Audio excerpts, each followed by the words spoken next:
Shalom semuanya.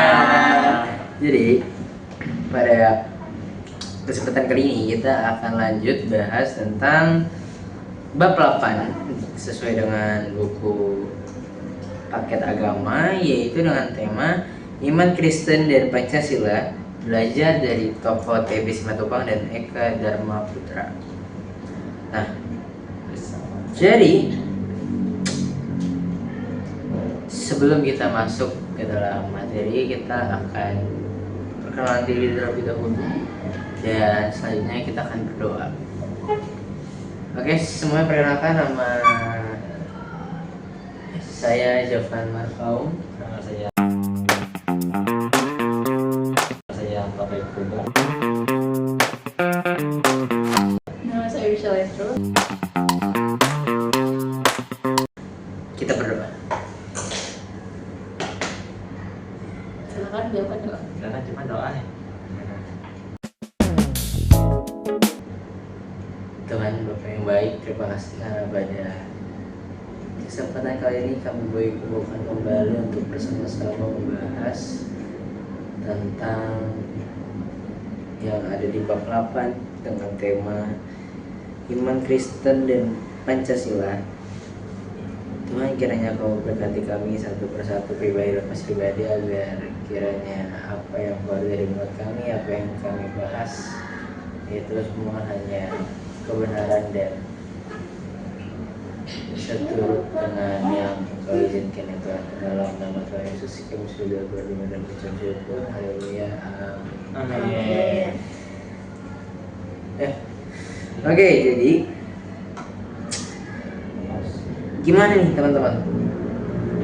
Ada perjuangan kan bagi kita bisa kembali berbicara, ngobrol-ngobrol santai di sini? Gimana tadi?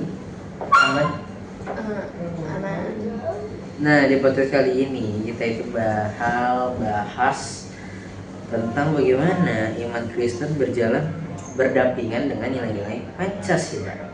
Terutama ini lewat pemikiran dari dua tokoh Kristen Indonesia yang terkenal, yaitu TB Simatupang dan juga Eka Dharma Putra. Nah, di sini kita juga harus mengaitkannya sesuai dengan pembahasan firman Tuhan ya dari Matius 22 ayatnya yang ke-39, yaitu kasihilah sesamamu manusia seperti dirimu sendiri. Nah, dari Roma 14 ayat 13 sampai 23 yang berbicara tentang hidup dengan kasih dan tidak menjadi batu sandungan dan menjaga damai sejahtera. Nah, menurut kamu nih, Alfa, apa sih iman Kristen yang cocok dengan nilai Pancasila? Menurut aku ya sangat cocok, karena sebenarnya iman Pancasila yang sejalan dengan ajaran Kristen. Misalnya sila kedua tentang kemanusiaan yang ada dan berada, itu sejalan dengan ajaran Yesus untuk mengasihi sesama. Dan di Alkitab dalam Matius 22 ayat 39, Yesus mengajarkan kita untuk mengasihi orang lain seperti diri sendiri. Artinya kita harus menghormati, membantu dan hidup damai dengan semua orang tanpa membeda-bedakan suku, agama, atau budaya. Jadi menurut kamu Pancasila itu bukan sesuatu yang bertentangan dengan iman Kristen, betul? Itu sekali. Bahkan banyak tokoh Kristen Indonesia mendukung Pancasila karena dia mampu mempersatukan bangsa yang berbeda-beda. Oh, gitu. Nah, kalau menurut Michelle, bagaimana pandangan Michelle tentang hubungan iman Kristen dengan kehidupan berbangsa? Menurut aku sendiri ya, orang Kristen itu dipanggil bukan hanya untuk aktif di gereja aja, tapi juga kita bisa menjadi berkat atau teladan di masyarakat. Pancasila juga mengajarkan persatuan dan keadilan sosial, yang sedangkan kalau iman Kristen itu kan mengajarkan kasih dan pelayanan. Jadi keduanya itu bisa berjalan bersama. Dalam Roma pasal 14 juga mengingatkan kita bahwa supaya kita itu tidak hidup egois atau membuat orang lain jatuh. Kita diajak menjaga perdamaian dan saling membangun satu sama lain. Jadi sebagai orang percaya kita juga harus bertanggung jawab menjaga persatuan bangsa ya. Betul sekali. Oke, sekarang kita masuk ke tokoh utama, yaitu yang pertama ada TB Simatupang. Alfa, coba dong ceritain sedikit siapa sih TB Simatupang. Untuk mengenai si Yesus Simatupang ada seorang jenderal dari tokoh Kristen di Indonesia yang sangat berpengaruh. Beliau percaya bahwa orang Kristen harus ikut aktif membangun Indonesia. Dia juga mengandaskan bahwa Pancasila adalah dasar negara yang bisa diterima semua golongan dan menjadi alat pemersatu bangsa. Terus apa nih hal atau sikap yang bisa kita teladani dari si TB Simatupang? Menurut aku sih semangat nasionalisme dan toleransinya, walaupun beliau seorang Kristen, beliau tetap menghormati kewarganegaraan Indonesia. Beliau menunjukkan bahwa iman seseorang jauh dari masyarakat, tetapi justru mendorong kita melayani bangsa.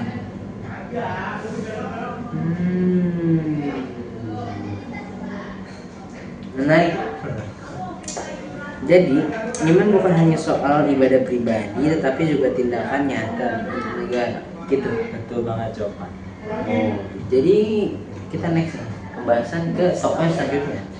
Coba dong, Michelle jelasin apa sih yang menarik dari pemikiran seorang Eka Dharma Putra. Eka Dharma Putra itu adalah seorang teolog Kristen Indonesia yang banyak membahas hubungan gereja dan Pancasila. Beliau itu melihat Pancasila sebagai titik temu seluruh masyarakat Indonesia. Beliau juga mengajarkan bahwa orang Kristen harus hadir membawa damai, keadilan, dan kasih di tengah-tengah masyarakat yang menjemur.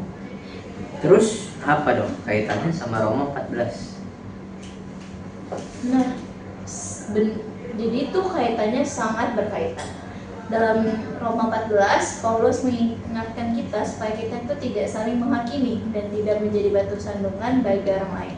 Nah, Eka Dharma Putra juga menekankan pentingnya toleransi dan hidup berdampingan. Jadi orang Kristen itu harus terus menghormati perbedaan dan menjaga persatuan.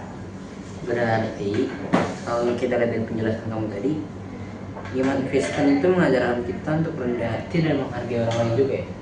Betul, jadi itu iman Kristen itu seperti yang di Roma 14 itu kita harus menjaga perdamaian dan persatuan yang sudah ada di Indonesia ini.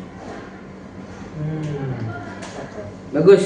Nah sekarang nih, jadi kita udah bahas tentang tokohnya satu persatu. Jadi yang tokoh yang pertama ada TB Simatupang, tokoh kedua ada Eka Dharma Putra. Nah next question adalah bagaimana sih generasi muda ini bisa menerapkan nilai iman Kristen dan Pancasila dalam kehidupan sehari-hari? Menurut ya, mulai dari sederhana, misalnya menghargai teman yang beda agama, tidak menyebarkan kebencian di media sosial, dan mau membantu sesama tanpa pilih-pilih. Kalau Michelle? Kalau aku sih selain itu kita juga bisa belajar menjadi pembawa damai dan juga pembawa berkat, bukan pembawa masalah. Kalau mungkin ada yang konflik atau ada pertengkaran, perdebatan, jangan kita memperkeruh keadaan. Nah betul banget nih Michelle sama Alfa. Karena Tuhan Yesus itu selalu mengajarkan tentang kasih. Dan Pancasila juga mengajarkan tentang persatuan.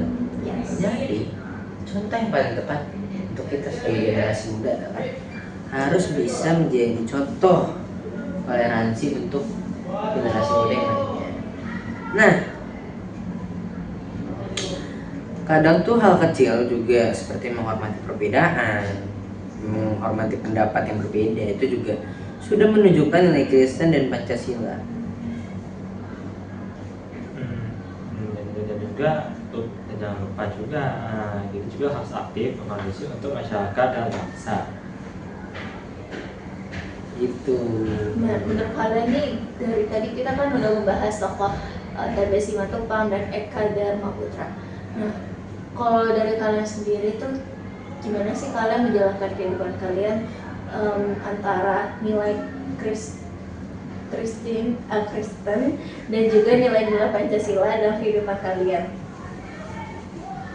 Yang pasti ya, aku pertama ya di Pancasila mengamalkan sila ke-5. Aku berteman dengan semua orang, dan kalau punya berkat juga selalu bagi-bagi tanpa melihat adanya perbedaan agama, ras, suku, kulit, karena ya gitu kan. Jadi ya menurut aku dalam kehidupan aku sehari-hari aku udah cukup mengamalkan antara sifat Kristiani dan juga Pancasila dalam kehidupan sehari-hari. Terus juga apalagi nomor satu ya, kita sebagai orang Kristen, kalau aku tiap minggu sih ke gereja. Pasti dong, ya pasti. Karena kan Indonesia kan negara ketuhanan. Terus juga berdoa, rajin berdoa. Kalau baca Alkitab sedang diusahakan. Kalau Alfa gimana? Gimana tuh Alfa tuh hidup menghidupkan nilai-nilai Pancasila dan juga nilai-nilai Kristen secara bersamaan? Gimana jelasinnya ya, aku juga bingung jelasinnya. Tapi jelasin deh, jangan jawaban ya, tidak selalu share juga ya, share selalu tidak membedakan mau berbuat gender atau lain-lain, selalu teman-teman sama teman-teman SD, mau SMP atau SMK atau kuliah atau udah kerja, dan saya juga dari apa sih ya. Apa mungkin pernah kayak kalian pernah nggak sih kayak misalkan ada nih yang konflik di tengah-tengah lingkungan kalian, mungkin di keluarga kalian, di pertemanan kalian itu jadi penengah gitu? Oh pernah Kayak pihak netralnya. Sering banget. Aku sih di antara pernah dan sering sih. Karena ada ya satu case di mana waktu itu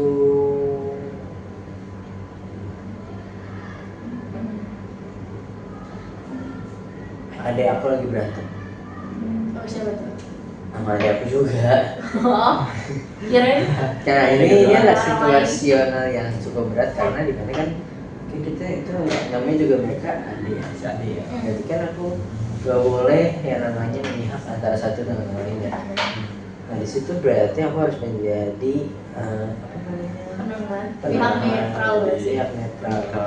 Jadi waktu itu mereka lagi rebutan mainan, dan akhirnya yang aku lakukan adalah terutama yang pasti yang paling gede ngalah sama yang kecil. Jadi yang kecil main duluan, nanti baru next, misal mereka mau ganti-gantian berapa jam, misal 2 jam, 1 jam, baru nanti gantian. Begitupun sebaliknya, nanti gantian sampai bosan. Jadi nggak berantem lagi. Kalau apa mungkin menjadi pihak netral atau pihak penengah? Sih tapi SD ya, SD kecil, aku nggak tahu. Kecilnya semana lo Pak, segini? Masih SD juga aku, SD 2 tuh nggak salah. SD aku gede. Jauh lagi coba tenang kita. Gede ya maksudnya. Ya, karena saat masih SD kelas 2 ya, aku juga nggak tahu tentang panda, tapi kadang-kadang juga teman-teman aku tuh karena tetangga teman aku tuh kayak anak sekolah, anak keluarga, anak tetangga gitu, kadang-kadang berantem kayak contoh kan masih sekarang kan masih yang SD dulu tuh masih nggak bisa main HP ya, masih main di luar ya sebelum COVID ya. Jadi ini kadang-kadang main mau kalah, mau menang atau mau curang atau gimana itu selalu aja ada masalah baru. Anak selalu yang jadi menengah harus solve problem gitu, tapi kadang masih kecil ya aku nggak ngerti apa-apa, tapi usahakan untuk teman saya nih untuk membaikkan, tidak musuh-musuhan atau gimana gitu, untuk bisa berbaik lagi jujur, tidak ada hal-hal yang bikin bisa persahabatan sampai ke depannya. Itu saja sih ya. Oke. Dari aku sendiri sih aku pernah jadi pihak menengah dari konflik. It's okay aku boy. Lanjut San. Kalau aku sendiri pernah jadi pihak netral atau pihak menengah dalam suatu konflik. Misalnya tuh dari keluarga sendiri ya.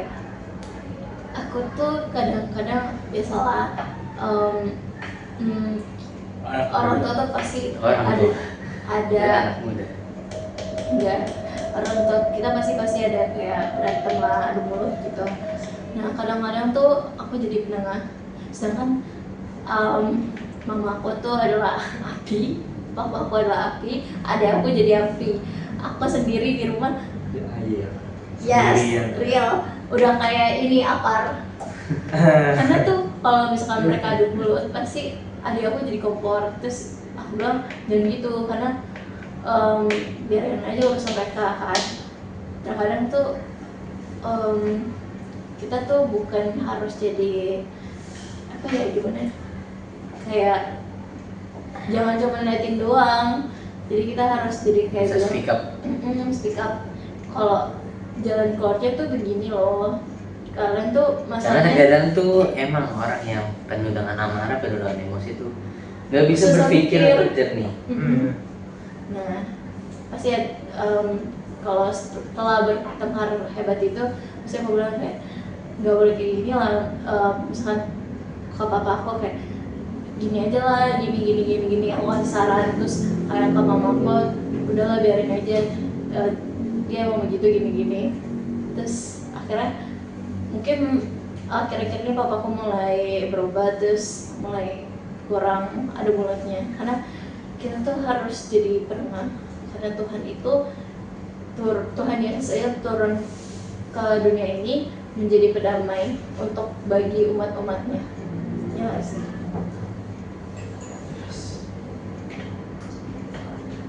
Nah, Oke, jadi kayak gitu. Tadi Michelle udah nanya, tadi aku juga udah kasih penjelasan sama Alfa ada yang mau ditanyain? mungkin aku punya pertanyaan untuk tanya kepada kita. Untuk No ngomongin. comment? Oke. Baik, sebelum kita mengakhiri podcast ini dari pembahasan kita tentang bahwa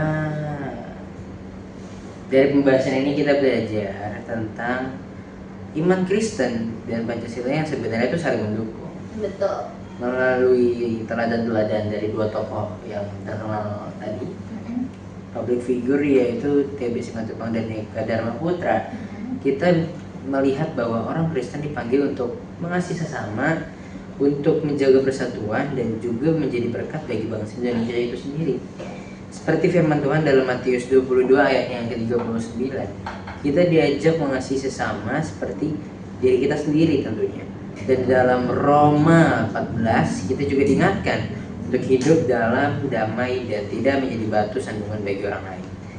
Oke, terima kasih kepada Michelle dan juga Alfa yang sudah boleh sama-sama bahas ini bareng-bareng. Lanjut Pak atas juga penjelasannya juga. Oke. Jadi senang banget bisa berdiskusi pada hari ini, Nah, sebelum membahas kita, tokoh-tokoh yang luar biasa.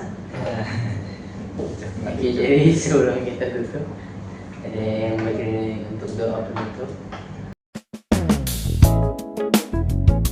Oke, sebenarnya kita doa bersatu dalam doa. Ya Bapak, terima kasih untuk kesempatan yang kau berikan. Sebentar lagi kami ingin menutup pembahasan dan diskusi kami ya Tuhan. Tuhan kiranya apa yang telah kami bahas ini ya Tuhan, kau berkati ya Tuhan para penonton kami ya Tuhan. Semoga pembahasan ini menjadi rema dan menjadi petunjuk hidup mereka ya Tuhan. Tuhan terima kasih juga kami telah belajar dari tokoh TB Simatupang ya Tuhan dan Eka Dharma Putra ya Tuhan. Semoga teladan-teladan mereka bisa menjadi teladan bagi kami ya Tuhan dalam kehidupan kami ya Tuhan sebagai generasi muda bangsa ini dan juga generasi muda ya Tuhan. Tuhan kami sebentar lagi kami ingin menutup podcast ini ya Tuhan. Tuhan terima kasih juga untuk Roh Kudus-Mu yang telah memberikan kami kuasa untuk bisa membahas tema ini ya Tuhan. Terima kasih ya Tuhan, kami tutup doa ini dengan ucapan syukur ya Tuhan. Terima kasih ya Tuhan, terpuji nama-Mu ya Tuhan, kekal sampai selamanya. Amin. Amin. Amin. Oke, apa? Cukup sekian dari kita untuk hari ini. Kurang lebihnya mohon maaf jika ada salah kata, salah tingkah, dan juga salah Perkataan. Ya. Jadi udah ya. Oke, Dadah. kita tutup. Thank you semua. Dadah.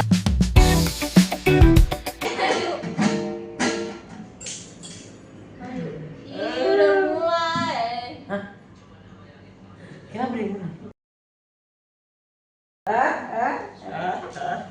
Yesus. Aku di itu aja di M di Airport. iya Lah, ayo. podcast ya. Jadi backgroundnya ada. Oke guys, sebelum kita terbang ke 10, 11, Singapura, 12.